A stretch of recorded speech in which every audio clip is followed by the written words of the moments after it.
నమస్తే. ప్రస్తుతం మనతో పాటు ప్రముఖ విశ్లేషకులు ఇమ్మంది రామారావు ఉన్నారు. ఆయనతో మాట్లాడదాం. నమస్తే సార్. నమస్తే అమ్మా. సార్, మమతా బెనర్జీ ఒక మీటింగ్‌లో అన్నారు. ఏంటంటే బీజేపీకి 200 సీట్లు కూడా రావు. అంతకన్నా తక్కువే వస్తాయి. ఈసారి ప్రభుత్వం ఏర్పరిచేది ఇండియా కూటమి అని చెప్పేసి మాట్లాడారు. అంటే ఎంతవరకు సాధ్యమయ్యే అవకాశాలు ఉన్నాయని సార్ అంటారు? ఈ కాలంలో రాజకీయాలు నిజాయితీని మర్చిపోతున్నాయి. హ్మ్. నిజాయితీని ఆవిడెవరమ్మా? మోదీ గారి జాతకం చెప్పడానికి ఆవిడెవరు? పోనీ ఆవిడ జాతకం చెప్పడానికి ఈయనెవరు? అంతే కదా, ప్రజలు కదా తీర్పు చెప్తారు. మరి ఈవిడ ఏంటంటే మైండ్ గేమ్ ఆడుతారన్నమాట. అంటే తాత్కాలికంగా వాళ్ళని డిప్రెషన్లో పడేయడం కోసం మైండ్ గేమ్ ఆడతారు అంతే. మరి ఈరోజు ఏమంటున్నారు కొంతమంది పేటీఎం జర్నలిస్టులు కానీ, పేటీఎం పీపుల్ రాజకీయ నాయకులు కానీ ఏమంటున్నారు, పవన్కి చంద్రబాబు నాయుడికి కలిసి 30 సీట్లు వస్తాయని చెప్పారు. ఒక రెండో మూడో గెలుచుకుంటారు ఎంపీ సీట్లు అన్నారు. నిజమేనా? ఒకవేళ పవన్కి చంద్రబాబు నాయుడికి 30 సీట్లు వస్తే అమెరికా నుంచి, దుబాయ్ నుంచి, సింగపూర్ నుంచి, జర్మనీ నుంచి ఎందుకు వస్తారమ్మా? భారతదేశ వ్యాప్తంగా ఉన్న అభిమానులు అందరూ ఎందుకు వస్తారమ్మా? ఆ చెప్పేవారికి కొంత కామన్ సెన్స్ ఉండాలా? మన మధ్య ప్రముఖులు అనిపించుకున్నటువంటి జర్నలిస్టులు చెప్తున్నారమ్మా. వాళ్ళు ఏదో ముడుపులు అందుకుంటే కూర్చోండి. అసలు మీకు నెక్స్ట్ మీరు మాట్లాడితే ఎవరు ఆ మాటలు వినరు. ఎవరు వింటారు? అంటే వాళ్ళ పట్ల ఒక మంచి ప్రగాఢమైన నమ్మకం కలిగించి వింటారు. అంటే ప్రజలు ఎప్పుడు నమ్మకం పెంచుకుంటారు? వాళ్ళు చెప్తున్నవన్నీ కూడా వాళ్ళకి కూడా అనిపించాలి. ఇది సరిగ్గా ఎలాగ అనుకున్నానరా అనిపించినట్టయితే ఈయన బాగా చెప్తున్నాడు, ఈయన నమ్మొచ్చు అనుకోవచ్చు. అలాగే వీళ్ళందరూ జగన్మోహన్ రెడ్డిని ఎత్తేసారు, డబ్బులు గుంజుకున్నారు, డబ్బులు తిన్నారు. డబ్బులు తిని కొంతమంది పూర్తిగా ప్యాకేజీలు తినేసి రోరింగ్ మాట రెస్పాన్స్. ఈ మధ్య నాకు చాలా ఒక ప్రైవేట్ ఛానల్లో వాడికి నియోజకవర్గంలో మండలాలు ఎన్నో తెలియవు. ఆ యాంకర్ ఉంది, ప్రత్యేకించి ప్రతి ఒక్కరికి బోర్డు దగ్గరికి వెళ్ళిపోయి ఇలా పాయింట్ అంటే పిన్ పాయింట్ చూపించి చెప్పడం అలవాటు అయిపోయింది. అదే పెద్ద అనుకుంటున్నారన్నమాట. మామూలు చెప్పినా అంతే కదా, మనం చెప్పింది అర్థమైనట్టు చెప్తే అందరూ అర్థం చేసుకుంటారు.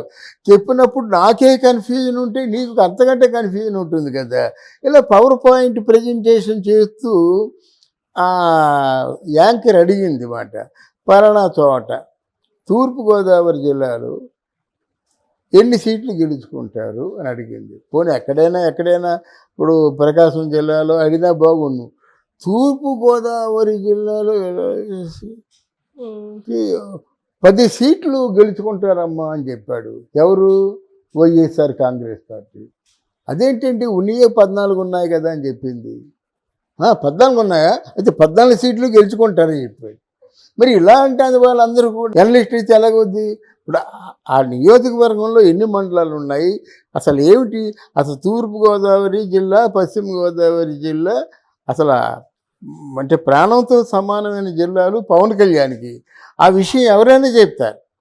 అలాంటి తెలియకుండా జర్నలిస్ట్గా రావడం ఎంత జర్నలిస్ట్ అంటే ఇప్పుడు నోటుకొచ్చింది చెప్పడమే. అవునయ్యా చెప్పాము, ఏంటి సో వాట్, తప్పే ఉంది అనేటువంటి పరిస్థితుల్లో ఈరోజు చాలా చండాలంగా తయారయ్యాయి. జర్నలిస్ట్ అంటే ఎక్కడి నుంచో ఆకాశంలోంచి ఊడిపడ్డు ప్రజల మధ్యలోంచి రావాలి, ప్రజల మాటలు వినిపించాలి. అది సరే, అలా ఉంచుకో. ఇది కూడా అలాంటిదే అని చెప్పడం కోసం మమతా బెనర్జీ ఈరోజు ఈ కోత కొయ్యడం కూడా అలాంటిదే. అంటే మమతా బెనర్జీని అంతకుముందు ప్రశాంత్ కిషోర్ గెలిపించాడు, తెలుసు కదా నీకు. ఎలా గెలిచిందో తెలుసా? ఏదో యాక్సిడెంట్ అయిందని కాలు గుడ్డ కట్టేసుకొని ఎవడో కుర్చీ తోసుకొస్తుంటే ఉపన్యాసాలు ఇచ్చి ఏదో మైండ్ గేమ్ ఆడి గెలిచింది. మరి ఈసారి ఏం చేస్తుందో తెలీదు, ప్రశాంత్ కిషోర్ లేడు అక్కడ. ఈవిడ క్యాలిబరు, ఈవిడి క్యారెక్టర్ ఇది. ఇంతకాలం బట్టి చేస్తుంది, ఇంకెందుకు రాజకీయం? కొత్త వాళ్ళకి ఇవ్వచ్చు కదా. అలాంటి విషయాలు చెప్పాలి మనం. అంతే 2 సార్లు 3 సార్లు ఉన్నావు కదా ముఖ్యమంత్రిగా, ఇంకేంది దండగా నీకు? కొత్త వాళ్ళు వస్తారు, ఆవేశం ఉన్న వాళ్ళు వస్తారు, ఆవేశంగా జనాలకి మంచి చేస్తారు. అర్థమైందా? ఇక్కడ ఈయనగా తీసుకుంటే మోదీ చాలా మంచి రాజకీయ చతురుడు.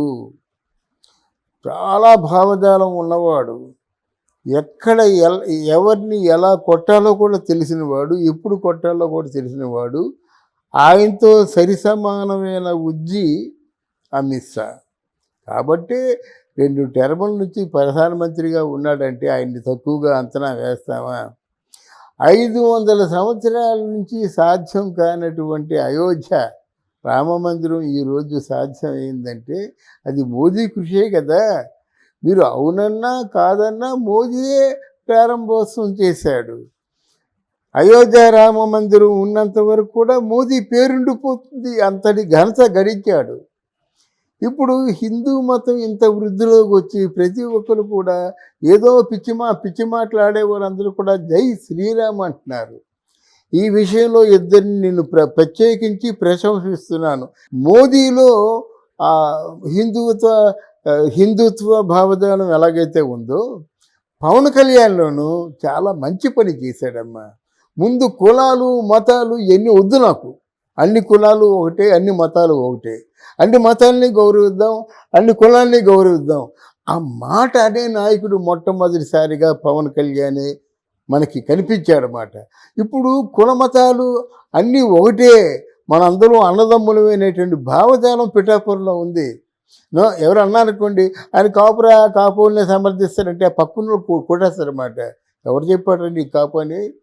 ఆయన మైనారిటీలు ఇంకా రకరకాలుగా అన్ని కులస్తులు కూడా అంతా మనం ఒకటే, కులం ప్రసక్తి మాత్రం నా దగ్గర ఎత్తొద్దు. బహుశా ఆయన పదవిలోకి వచ్చిన మంచి పదవిలోకి వస్తే కులం అనేటువంటి దాన్ని తీసేస్తాడు, ఆ సూచికని తీసేస్తాడన్నమాట. పవన్ కళ్యాణ్ ఎలాగైతే నా దృష్టిలో ఇది నిజమైన అభివృద్ధి. ప్రజల మనసులో మార్పులు తేగలగాలి, ప్రజల్లో ఐక్యతాభావాన్ని, నేను ఇండియన్ని అనే ఆలోచన రావాలి. అంతేకాకుండా నీ తెలంగాణ వాడిని, నేను ఆంధ్ర వాడిని, లేదా మన మహారాష్ట్ర వాడిని, ఇదేంటమ్మా ఇది? వీఆర్ ఇండియన్స్ అంతే. ఇండియన్స్ కాబట్టి పొగరుగా ఉంటాము, ఇండియన్స్ కాకపోతే పరాయి వాళ్ళ దృష్టిలో ఎలాగుంటాము? ఇండియాకి ఎంత పరువు ఉంది? 200 సంవత్సరాలు ఇండియాని పరిపాలించినటువంటి బ్రిటిష్ వాళ్ళని తరిమి కొట్టినటువంటి పాపులారిటీ ప్రపంచంలో ఉంది.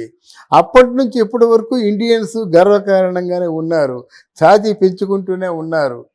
అటువంటి ఇండియా ముక్కలుగా విడిపోతే ఎవడో బ్రిటిషుడు గద్దలా తన్నుకుపోతాడు. అందరూ ఐకమత్యంతో 29 రాష్ట్రాలు ఉన్నాం కాబట్టి విలువ ఉంది. మెయిన్గా అది కాపాడుకోవాలి. అది కాపాడే విషయంలో మోదీ బాగా సక్సెస్ అయ్యాడు.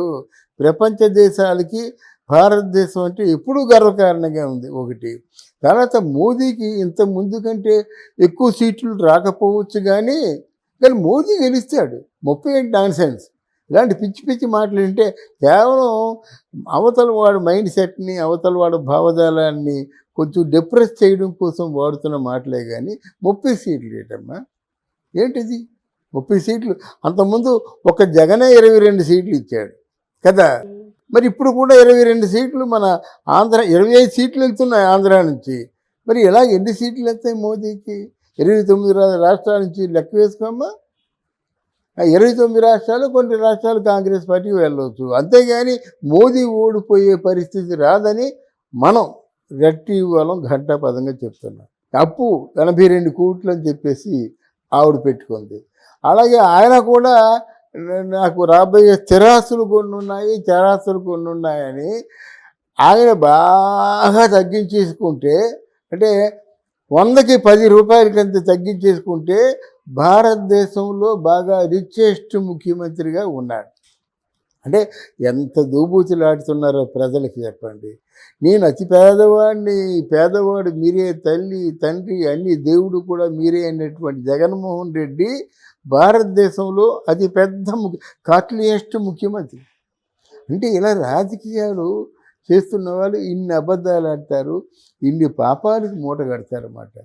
నా దృష్టిలో షర్మిల కానీ ఇంకా రాజకీయ జీవితానికి ఫుల్ స్టాప్ పెట్టాలనుకుంటే, జగన్మోహన్ రెడ్డి కానీ ప్రాక్టికల్గా ఆ ప్రాపర్టీని నేను పంచుతాను ఊరకనే పెట్టదు కదా, ప్రాక్టికల్గా పంచుతానంటే అప్పుడు ఇద్దరికీ సంయోజక కుదిరి షర్మిల శాశ్వతంగా రాజకీయాల నుంచి దూరం అయిపోయి అమ్మ చాటు బిడ్డగా ఉంటుంది. అప్పుడు ఈ అన్నయ్య ఆ చెల్లి కలిసి ఆ విజయమ్మని బ్రతికించిన వాళ్ళు అవుతారు. లేకపోతే కొడుక్కి చెప్పుకోలేక కూతురికి చెప్పుకోలేక మధ్యస్థంగా నలిగి గుండు ఆగి చచ్చిపోతుంది. Okay sir, thank you.